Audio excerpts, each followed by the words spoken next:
YouTube? You should already know what this is, but if not, I just finished collecting the Generation 3 Pokemon games. And the only cartridge that I had when I was growing up was a hand-me-down from my brother, Pokemon Sapphire. What games did you guys have when you were growing up? Now I'm a grown man with them grown boy bucks, and I decided what better way to play these games and to go after the best feeling possible. This is Shiny Only Pokemon Emerald Part 3. In our last video, we whooped our dad, Winona, Tate, and Liza, and we're left to stop these two dorks on their quest for world domination. And after all that, we realized we needed a dive user. So we're here again, in front of the infinite void. Gojo trapped us, and the only way out is with the shiny Pokemon. Luckily for us, I got the strats. It's time to bust out the calculator and a timer, because it's about to get grimy. If you don't know how RNG manipulation works, basically, Pokemon Emerald is always at seed 0. So there's only one change in variable that will determine a Pokemon's appearance, and that is the frame itself. All we do is calibrate a timer and attempt to hit our target. Pretty much the same thing as random encounters, but instead, we got knowledge. If you want to learn more about this, I left a couple links to reliable channels in the description. Anyways, we were here for about an hour and a half until we found our shiny Pokemon, but the footage crashed. I don't even know how that happened, bro, but it did. Luckily, it was all live, you know what I'm saying? But it still crashed. So I was pressed and decided to try again for another shiny, and this time...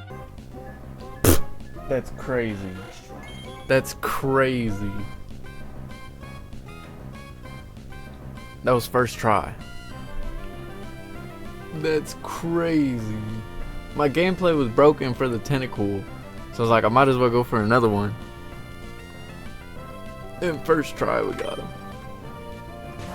Yeah, we got it first try. And look at this dude, bro. The green is tough. We caught him and named him Mine. Sadly, he's going straight to the box and not coming out. Considering the fact that Kui can learn everything that we need, you know, it's just, Wee's just better. Let me know if you know what that reference is from, because if you do, I'll rock with you heavy. So now that we have our dive user, it was time to head over to the Team Sapphire, or whatever it's called, their secret base. And we made it just in the nick of time to see this dude awaken Kyogre. So we head over to Sootopolis?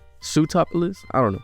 Sootopolis City and see what all the commotion is about. Once we get there, we see these two legendary Pokemon brawling in the middle of the lake. Now, I'm already knowing they're gonna make me deal with that. So the first thing that we started doing was dealing with that. We talked to Steven and he introduced us to Wallace. And this is completely different from Sapphire, obviously, because Kyogre and Groudon weren't fighting. It was just somebody released Kyogre, we had to go catch him. This time, Wallace tells us to meet him at the Sky Pillar, and they have the 10-year-old solve the issue. So we do. We meet Wallace at the Sky Pillar, climb to the top, awaken Rayquaza. He comes down like a thunder strike, solves the quarrel between the two behemoths, and the world returns to peace. Now it's time to take down the 8th gym leader, Juan. But can someone tell me why this guy isn't an ice type gym? You know what I mean? Like, he's using ice and he only has one ice Pokemon, and it's half ice, half water. Like, why wasn't the theme just water? But I digress. Anyways, failed the puzzle test once because I didn't realize it was a puzzle, and never failed it again. Made it all the way to him and our battle began. I do want to say this video was a little rushed, so I'm probably not gonna go over the battle as much as I'd like to, but long story short, we whooped his. If you guys like that sort of commentary where I tell you what the Pokemon does, or if you like it better when I just brush over it and continue with the main story, let me know. But after beating leader Juan, it was time to find our final team member for this shiny only run through, and it is the most badass legendary shiny other than Latios, I think that's the yellow one that I've ever seen. So it's time to hunt. So we made our way to Sky Pillar, and you already know where this is going, dog. DJ, roll the clip. No way. I got it. Yes, hell yeah, I got it. That did not take long at all. What about, I'm gonna try the Ultra Ball, because he's probably gonna wipe all my Pokemon. Imagine I catch him with the Ultra Ball. That's crazy. Y'all know how many resets that was? I was probably like 10. Let's go. Yo, he looks fire in these games. I low-key didn't even know that he was shiny. I was just like reading what Acoustics was talking about. Yo, you might wipe my team with extreme speed. I might have to Master Ball him. I wanted to save it for Latios. Wait, can I seriously not touch him, or am I tripping? Is it because he's so high level? Wait, do y'all know if I can hit him or no? Not the extreme speed, gang. Is there like a mechanic where if he's like 30 levels higher, I can't hit him or something? He's level 70. What level are you? All my Pokemon are like level 38. Huh? Yeah. Oh my lord. I just pray for you. We might be cooking. Oh my god, okay, I got the sing off. Now you just stay asleep, gang. I'm gonna hit you with that Dragon Breath. I'm probably gonna do like no damage. I did some damage. Oh, nah, he woke up. Come on, hurt yourself in confusion, bro. You don't know where you're at. Nah, he hit the extreme speed. Bro, are you serious? No. Wait, I just realized what happened. What? Wait, can I throw? No. No. Wait, what happened? Can I throw a ball if they're like flown in the air? I don't think you can, no. Nah. Wait, what? Okay, let me throw it. I was like, nah. Bro flew up in the air, and I was on my last Pokemon. I have no more revives. I don't know how that worked, but I ain't tripping. What am I naming, bro? BBC? Alright, bro. I just feel like it's a little fruity.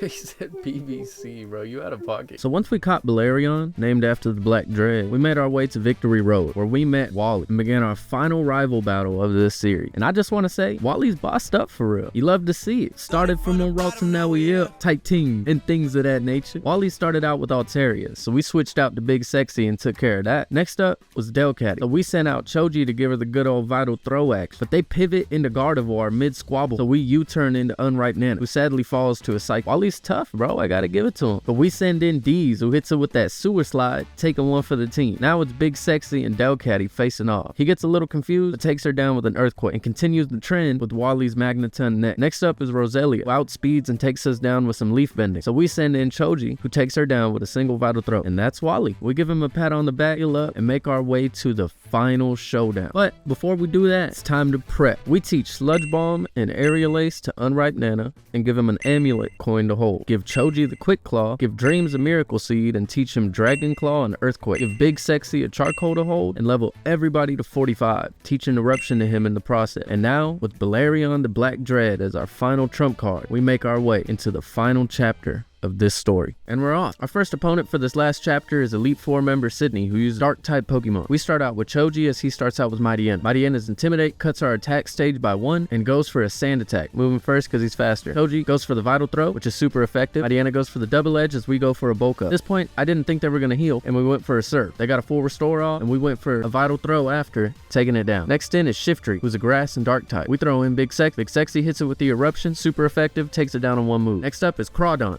We send in Deez to hit that Thunderbolt, taking it down in one move. I'm telling you, I got the strat. Next up, Cacturn. He starts out with the Leech Seed. We start out with Eruption, taking it down in one move. Yo, the strats are going crazy right now. The team is really showing up. So he sends out his trump card. We send out ours. Balerion goes for the Outrage, making Sydney smooth sailing. He gives us props as we make our way into the next room, which is Phoebe. Phoebe prioritizes Ghost type Pokemon, so we decide to start out with Unripe Nana, as Unripe Nana knows Shadow Ball. Phoebe starts out with the Dusclops, who goes for a Protect, as Unripe Nana goes for a Confuse Ray and lands it on the next move. Dusclops is confused, but still gets the Protect off, so on the next move we hit a Shadow Ball doing half of its HP. Dusclops gets confused, and Unripe Nana hits the second Shadow Ball, taking it down. Next up is Banette. Unripe Nana uses a Confuse Ray, confusing it, but she ends up getting the Thunderbolt off, doing more than half of our HP, so it's time to switch. We switch into Big Sexy, as we know that Banette is going to go for a Thunderbolt, which won't affect him. So then Big Sexy goes for the Eruption, as Banette goes for the Shadow Ball, doing a pretty good chunk of our HP. We get the Eruption off, doing about the same, and then we send in Deez. Banette goes for the Shadow Ball, and we go for the Thunderbolt. Deez is too quick, you know what I'm saying? I knew he was going to get it off. I'm pretty sure he's like one of the fastest Pokemon in these games, but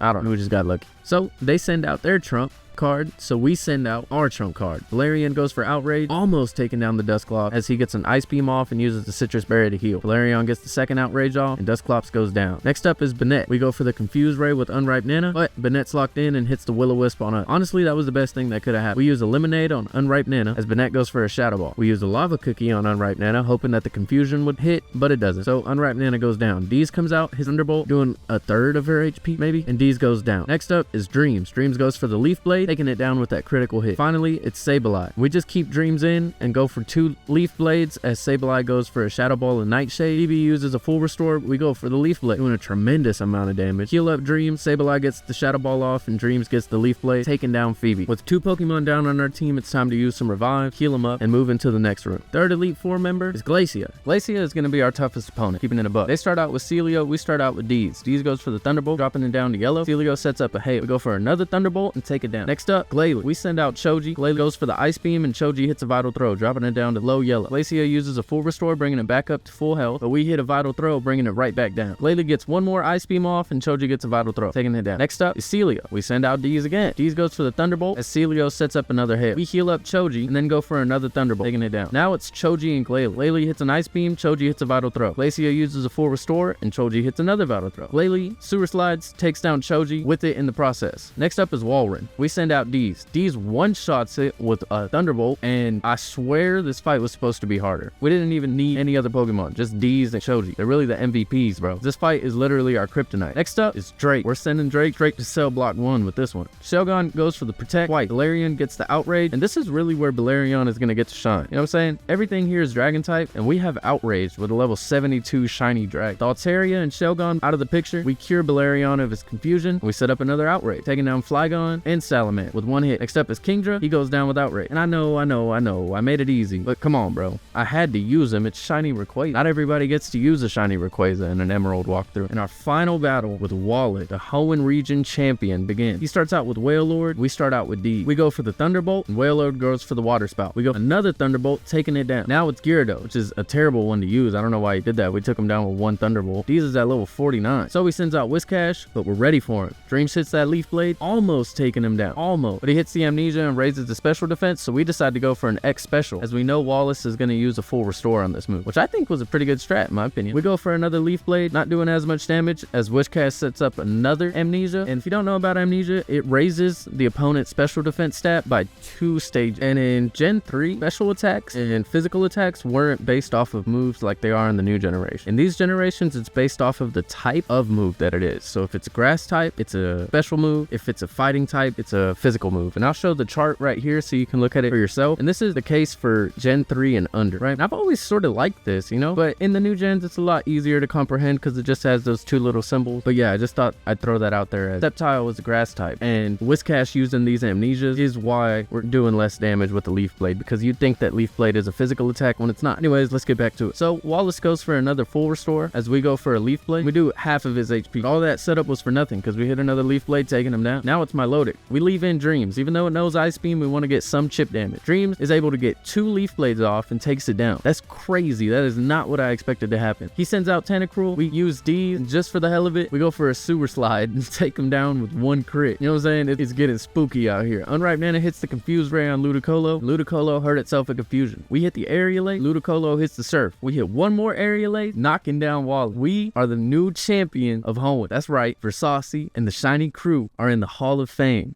for good. After the battle, May pulls up, you know, as she do. You know, she want me. Especially now that we the regional champs, you know what I'm saying? Undefeated. We took down the entire Elite Four, you know what I'm saying? No defeats. It's easy. Tries giving us some advice, but really she just flirting, you know what I'm saying? We tell her we got to go. On our way to the back, the previous champ put our Pokemon in this machine, and the screen that we all love to see shows up. Starting off with the first member that pops up, it's D. And D's is one of my favorite Pokemon that I got to use. I've never used a Voltorb before. I rarely use electric types on my playthroughs, and I just thought this was such a cool addition to the team, bro. I really fell in love with this Pokemon. And the fact that I'm gonna now have them on my Pokemon Emerald cartridge for the rest of my life, that's awesome, man. I'm gonna put them in Pokemon Bank. I'm gonna transfer them to Pokemon Home, and you know, I'm glad that I got to play with D's. D's was cool. And if you don't know why I named them D's, ask me in the comments. I'll tell you. Next up, Dream. You know I love Dreams, man. This is a really cool series for me. I had a great time making these videos. Dreams, you know what I'm saying? He was the first shiny that we got. This is my first time RNG manipulating. This is my first time making Pokemon videos. And Dreams was the very first one. Very first member of the team. He's been down from the beginning. He's awesome, you know? We love him. Next up, Big Sexy. Big Sexy was so useful, bro. This is pretty much the first time I'm using all of these Pokemon in a playthrough. You know what I mean? Big Sexy being camera up, you know, he's just so cool. He learned Earthquake, Eruption, Strength. He helped us with it, you know, HM, getting the big rocks out of the way. He's just so cool. And in one of my community polls, somebody had said that it was such a fitting name for him, and I agree, bro. I really don't know what else I would have named him. He's really so cool. He got them gold rings on the side like Sonic does. It's just, He's awesome. Next one to pop out, Unripe Nana. And I'm not gonna lie, I was sleeping on Unripe Nana. I really was. Till he hit like level 22. I was like, man, Zubat's just not that good, bro. All he knew was Leech Life. But once he made it out of that cocoon and started learning good moves, he was one of, if not the MVP of this team. You know what I mean? He was so useful with those Confuse Rays, Shadow Balls. He's just a very versatile team member. If you guys plan on playing through Pokemon Emerald, I highly recommend. He's awesome. And we love him, bro. He was the first shiny after Dreams, you know? Next up, Balerion. Balerion popped up at the end, and he's still fire, you know? It's shiny Rayquaza. Granted, I have a shiny Rayquaza from the Pokemon Scarlet and Violet event that went down during the Christmas era. You know what I'm talking about? Or Christmas time. I did that with my girlfriend. We had a good time, but this one is mine. You know what I mean? Bars. We caught him at Sky Pillar. He came in clutch at the end, took down Drake. Solo Dolo. You know, we love to see it. And everybody loves shiny Rayquaza. It's an awesome black shiny. And our last, but definitely not least, Choji. And I've loved Choji since the start. This is the first time I've used him in a playthrough. And the shiny sprite looks so dope. The color of his skin looks, you know what I'm saying? It just makes him look like that much more of a badass samurai sumo wrestler. He's awesome. He's amazing. He helped us with so many gym battles, so many trainer battles. And just see him in the Hall of Fame, you know? It's a happy feeling when you see your team in the Hall of Fame. You guys know what I'm talking about. I really don't know what the next video is going to be. Hop in the community poll. I'm hoping to have it out in the next 2 weeks. I do want to say before the video ends, this is not the end of this Pokemon Emerald series, okay? Because we still got to do the battle frontier. We're still going to catch every single shiny legendary in this game. And, you know, we're still on the quest, but it's more sitting in the back seat. Like, when we get around to it, we'll get around to it, and I'll add it to the playlist and everything. But yeah, it's been awesome. So thank you for joining me. I'll catch you in the next one.